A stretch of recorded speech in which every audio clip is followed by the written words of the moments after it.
اور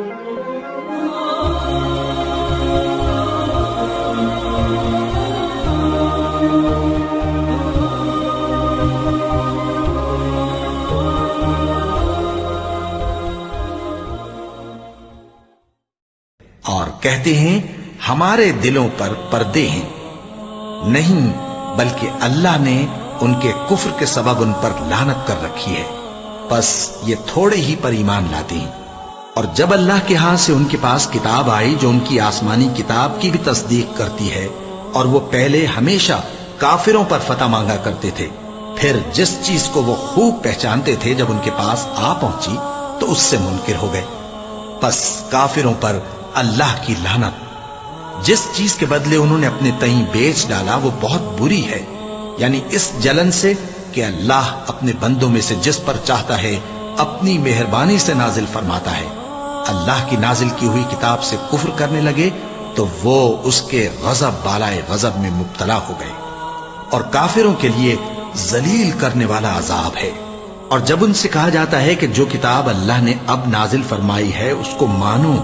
تو کہتے ہیں کہ جو کتاب ہم پر پہلے نازل ہو چکی ہے ہم تو اسی کو مانتے ہیں، یعنی یہ اس کے سوا اور کتاب کو نہیں مانتے، حالانکہ وہ سراسر سچی ہے، اور جو ان کی آسمانی کتاب ہے اس کی بھی تصدیق کرتی ہے۔ ان سے کہہ دو کہ اگر تم صاحب ایمان ہوتے تو اللہ کے پیغمبروں کو پہلے ہی کیوں قتل کیا کرتے تھے؟ اور موسیٰ تمہارے پاس کھلے ہوئے معجزات لے کر آئے، پھر تم ان کے کوہ طور پر جانے کے بعد بچڑے کو معبود بنا بیٹھے، اور تم اپنے ہی حق میں ظلم کرتے تھے۔ اور جب ہم نے تم لوگوں سے پختہ عہد لیا اور کوہ طور کو تم پر اٹھا کھڑا کیا اور حکم دیا کہ جو کتاب ہم نے تم کو دی ہے اس کو زور سے پکڑو اور جو تمہیں حکم ہوتا ہے اس کو سنو، تو وہ جو تمہارے بڑے تھے کہنے لگے کہ ہم نے سن تو لیا لیکن مانتے نہیں، اور ان کے کفر کے سبب بچڑا گویا ان کے دلوں میں رچ گیا تھا۔ اے پیغمبر ان سے کہہ دو کہ اگر تم مومن ہو تو تمہارا ایمان تم کو بری بات بتاتا ہے۔ کہہ دو کہ اگر آخرت کا گھر اور لوگوں یعنی مسلمانوں کے لیے نہیں اور اللہ کے نزدیک تمہارے ہی لیے مخصوص ہے تو اگر سچے ہو تو موت کی آرزو تو کرو، اور ان اعمال کی وجہ سے جو ان کے ہاتھ آگے بھیج چکے ہیں یہ کبھی اس کی آرزو نہیں کریں گے، اور اللہ ظالموں سے خوب واقف ہے۔ اور ان کو تم اور لوگوں سے زیادہ زندگی کے حریص دیکھو گے، یہاں تک کہ مشرکوں سے بھی بڑھ کر۔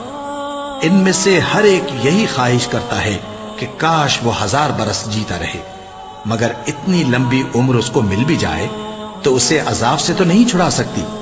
اور جو کام یہ کرتے ہیں اللہ ان کو دیکھ رہا ہے۔ کہہ دو کہ جو شخص جبرائیل کا دشمن ہو اس کو غصے میں مر جانا چاہیے، کیونکہ اس نے تو یہ کتاب اللہ کے حکم سے تمہارے دل پر نازل کی ہے جو پہلی کتابوں کی تصدیق کرتی ہے، اور ایمان والوں کے لیے ہدایت اور بشارت ہے۔ جو شخص اللہ کا اور اس کے فرشتوں کا اور اس کے پیغمبروں کا اور جبرائیل اور میکائیل کا دشمن ہو تو ایسے کافروں کا اللہ دشمن ہے۔ اور ہم نے تمہارے پاس سلجھی ہوئی آیتیں ارسال فرمائی ہیں، اور ان سے انکار وہی کرتے ہیں جو بد کردار ہیں۔ ان لوگوں نے جب جب اللہ سے کوئی عہد کیا تو ان میں سے ایک فریق نے اس کو کسی چیز کی طرف پھینک دیا۔ حقیقت یہ ہے کہ ان میں اکثر بے ایمان ہیں،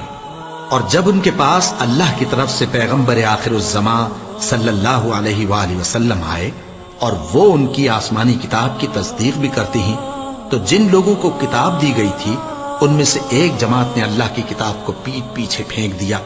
گویا وہ جانتے ہی نہیں، اور ان چیزوں کے پیچھے لگ گئے جو سلیمان کے عہد سلطنت میں شیاطین پڑھا کرتے تھے۔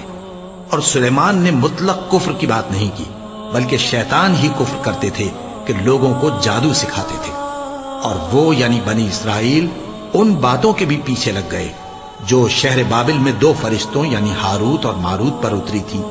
اور وہ دونوں کسی کو کچھ نہیں سکھاتے تھے جب تک یہ نہ کہہ دیتے کہ ہم تو ذریعہ آزمائش ہیں، تم کفر میں نہ پڑو۔ غرض لوگ ان سے وہ چیز سیکھتے جس سے میاں بیوی میں جدائی ڈال دے، اور اللہ کے حکم کے سوا وہ اس چیز سے کسی کا کچھ بھی نہیں بگاڑ سکتے تھے، اور کچھ ایسے منتر سیکھتے جو ان کو نقصان ہی پہنچاتے اور فائدہ کچھ نہ دیتے، اور وہ جانتے تھے کہ جو شخص ایسی چیزوں یعنی سحر اور منتر وغیرہ کا خریدار ہوگا اس کا آخرت میں کچھ حصہ نہیں، اور جس چیز کے عوض انہوں نے اپنی جانوں کو بیچ ڈالا وہ بری تھی، کیا اچھا ہوتا جو وہ اس بات کو جانتے۔ اور اگر وہ ایمان لاتے اور پرہیزگاری کرتے تو اللہ کے ہاں سے بہت اچھا صلہ ملتا، کیا اچھا ہوتا جو وہ اس سے واقف ہو۔